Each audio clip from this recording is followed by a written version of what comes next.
शब्द जालले अहिलेको पुस्ता मान्नेवाला छैन। तपाईको मिथ्याङ्कले, मिथ्या इतिहासले अब मान्छे पत्याउनेवाला छैन। अहिलेको चाहिँ डिजिटल युग, अहिलेको सूचना प्रविधिको विकास, त्यसबाट युवा राम्रोसँग परिचित छ। तपाईले राजा किन हटाउन खोज्नु भएको रहेछ? राजा हटाएपछि नारायण हिटीमा तुरुन्तै व्यापार गर्न कसले खोज्यो? हैन, के को लागि तपाईले राजा हटाउनु भएको रहेछ त्यो युवा पुस्ताले हेरिराखेको छ। तपाई राजा हटाएर देशमा लोकतन्त्रको नाममा, गणतन्त्रको नाममा कुन प्रकारको लुटतन्त्र मचाउन खोजिराख्नु भएको छ र मचाइराख्नु भएको छ हेरिराखेको छ। तपाईको त्यो कृति कुराले अब यो पुस्ता मान्दैन, युवा पुस्ता मान्दैन। म भन्दाको पछिल्लो पुस्ता अब मान्दैन। तपाईले जतिसुकै भन्नुहोस्, हिजो अस्ति आजभन्दा 8 वर्ष अगाडि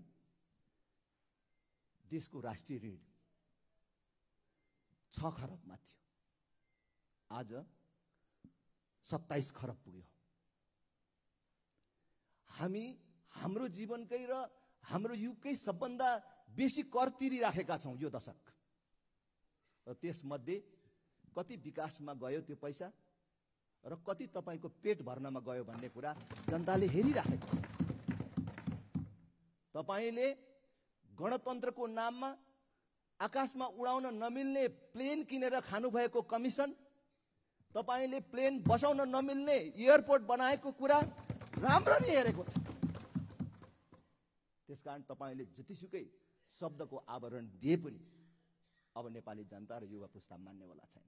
तपाईले नेपाली युवालाई भुटानी शरणार्थी बनाएर बेचेर आफ्नो व्यापार चलाउन खोजेको कुरा हेरिराखेको छ। तपाईले जबसम्म आफ्नो व्यवहारमा सुधार गर्नुहुन्न नि, तपाईको गणतन्त्रको विरोध चलिराख्छ मात्र होइन, जनताले उल्टाउँछन्। तपाई इतिहासको कुरा गर्नुहुन्छ, इतिहास पढ्नु भएको छैन? बेलायतमा राजा निरङ्कुश भए भनेरै चार्ल्स प्रथमलाई काटेरै मारियो नि, फाँसीमै चढाइयो नि। तर गणतन्त्रवादीहरूको, तपाईहरूको अहिलेको जस्तै व्यवहार त्यहाँ भएपछि जनताले 12 वर्ष नपुग्दै 11 वर्ष भित्रैमै विदेशमा बसेको राजाको छोरालाई खोजेर ल्याएर चार्ल्स द्वितीयलाई राजगद्दीमा बसाए।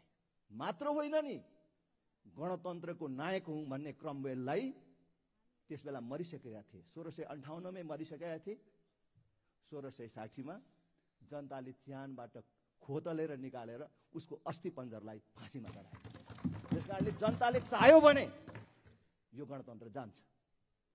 त्यसकारण जनताको शक्तिलाई, युवाको शक्तिलाई तपाईले नहोच्याउनुहोस्। अस्तिको चैत 15 गते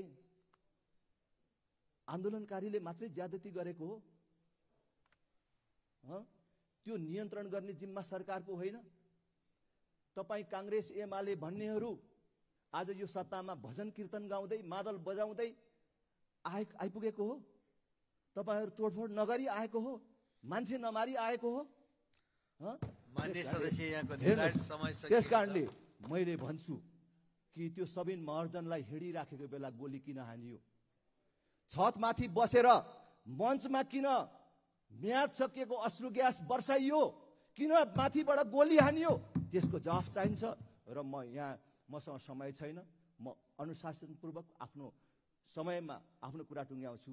म त्यस विषयमा सरकारको र सबै विश्व समुदायको, मानव अधिकार जगतको म ध्यान आकर्षण गर्न चाहन्छु कि न्यायिक छानबिन आयोग गठन होस् र दोषीहरूलाई कारवाही होस्। धेरै धेरै धन्यवाद।